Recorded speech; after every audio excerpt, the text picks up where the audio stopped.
teman-teman sekalian, perkenalkan nama saya Aprilia Ici.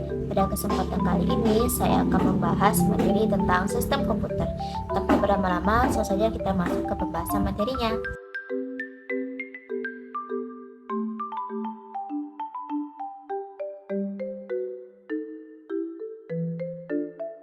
Secara umum, komputer adalah alat elektronik yang menerima masukan data, mengolah data, dan memberikan hasil keluaran dalam bentuk informasi, baik berupa gambar, teks, suara, maupun video. Secara sederhana, sebuah komputer menerima masukan dari peranti masukan, memproses masukan tersebut, dan menghasilkan sebuah output.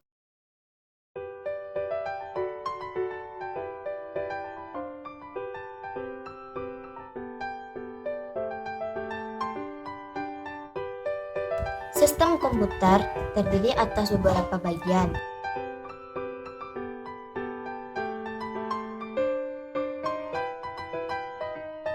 Yang pertama, perangkat keras atau hardware, merupakan komponen komputer yang dapat dilihat, disentuh, ataupun dipindahkan.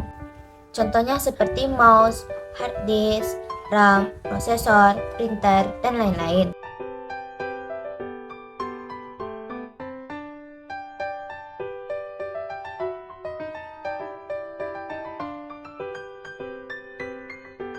Yang kedua, perangkat lunak atau software.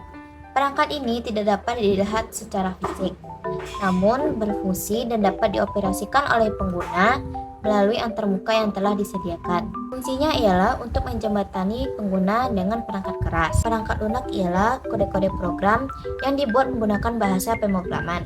Kode-kode tersebut merupakan sebuah perintah untuk menjalankan tugas tertentu sesuai dengan keinginan pengguna. Contoh perangkat lunak ialah sistem operasi, aplikasi, dan lain-lain. Sistem operasi yang banyak dipakai pada saat ini adalah MS Windows, Linux, dan lain-lain. Sedangkan perangkat lunak lainnya yang menjadi sistem operasi ponsel pintar adalah Android.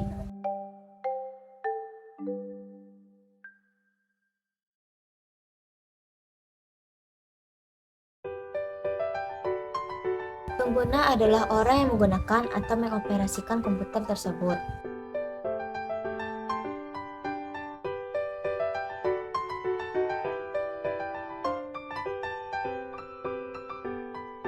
Berdasarkan ukurannya, komputer dibagi menjadi beberapa jenis.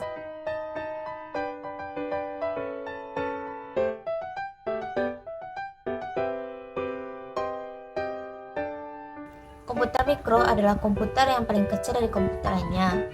Komputer ini menggunakan mikroprosesor atau CPU sebagai unit pemrosesan utama. Contoh dari komputer mikro adalah ultrabook, permainan konsol, telepon pintar, tablet, dan lain-lain.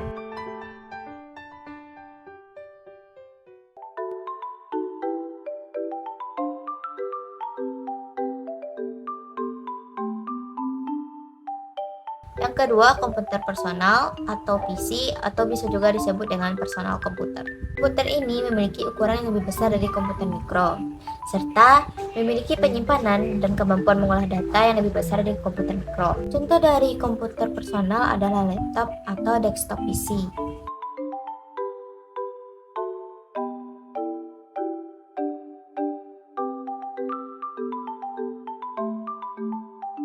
Yang ketiga ada mini PC, merupakan komputer peralihan dari komputer personal ke komputer mini yang digunakan untuk industri.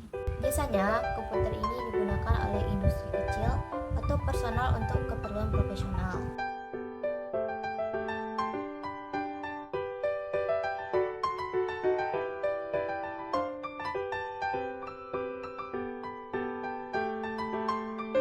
Yang keempat, mini komputer. Komputer mini memiliki ukuran lebih besar serta penyimpanan dan pemrosesan data yang lebih besar. Biasanya komputer ini dipakai untuk menunjang kebutuhan pengolahan informasi perusahaan skala menengah.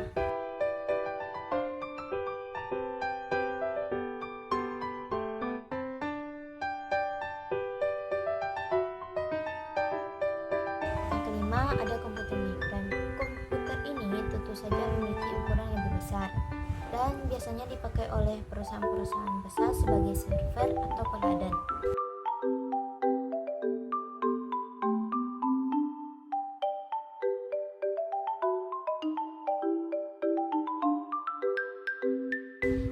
keenam, ada superkomputer. Komputer ini memiliki ukuran yang lebih besar dan tentu saja memiliki kapasitas dan pengolahan data yang sangat kuat. Komputer ini biasanya digunakan oleh perusahaan-perusahaan lebih besar seperti NASA yang menggunakan superkomputer ini sebagai pengendali pesawat atau roket.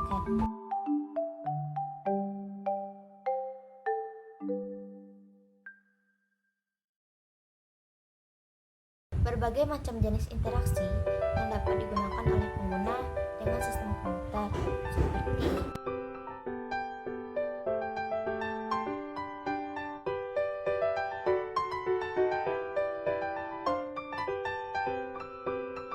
yang pertama berbasis GUI atau Graphical User Interface, merupakan antarmuka yang menggunakan menu grafis yang dapat memudahkan pengguna untuk berinteraksi dengan komputer. Pengguna dapat berinteraksi dengan ikon, menu, dialog dengan button, textbox, radio button, serta checkbox.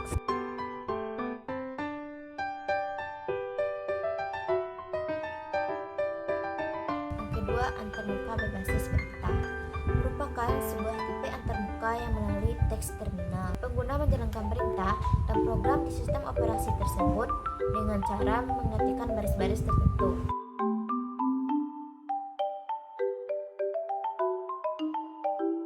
Yang ketiga, melalui audio atau suara. Interaksi ini memungkinkan pengguna mengucapkan sesuatu lalu hasilnya direkam dalam bentuk format video. Interaksi ini hanya dimungkinkan ketika perangkat keras menyediakan alat perekam dan melalui aplikasi.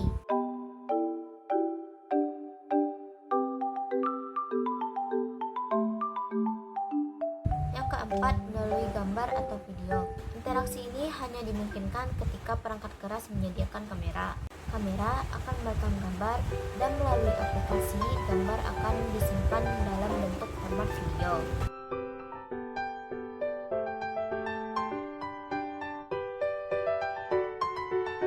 Kelima, melalui berbagai piranti masukan lainnya seperti keyboard, joystick, mouse, layar sentuh, dan lain-lain.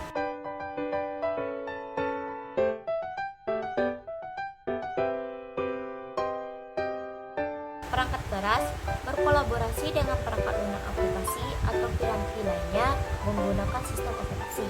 Sistem operasi pun berkolaborasi dengan aplikasi untuk berinteraksi dengan pengguna. Kolaborasi tersebut dalam menghasilkan sistem komputasi yang bermanfaat bagi pengguna. Kolaborasi ini dapat ditemukan dalam kehidupan sehari-hari, seperti software yang digunakan di toko, internet, rumah, kantor, rumah sakit, dan lain-lain. Salah satu contoh interaksi dari hardware dengan hardware lainnya ialah ketika kita mencolokkan perangkat keras dengan perangkat keras lainnya. Contohnya seperti mencolokkan flash disk atau mouse ke komputer.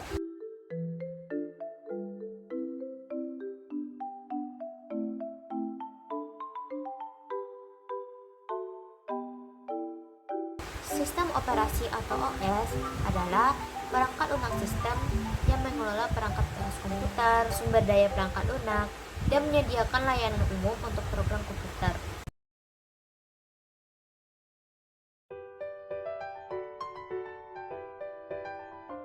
Fungsi sistem operasi ada banyak, yaitu menyediakan antarmuka ke pengguna untuk berinteraksi dengan komputer, mengelola input dan output, mengelola perangkat keras dan peripheral, mengelola penguatan perangkat lunak dan menjalankan perangkat lunak, mengelola file seperti copy dan save, menangani interupsi dan kesalahan atau error, mengelola prosesor, mengelola memori, mengelola keamanan, dan yang terakhir, menangani komunikasi dengan jaringan. Itulah pembahasan materi yang dapat saya sampaikan pada video kali ini. Jika ada pengucapan kata yang salah, mohon dimaafkan.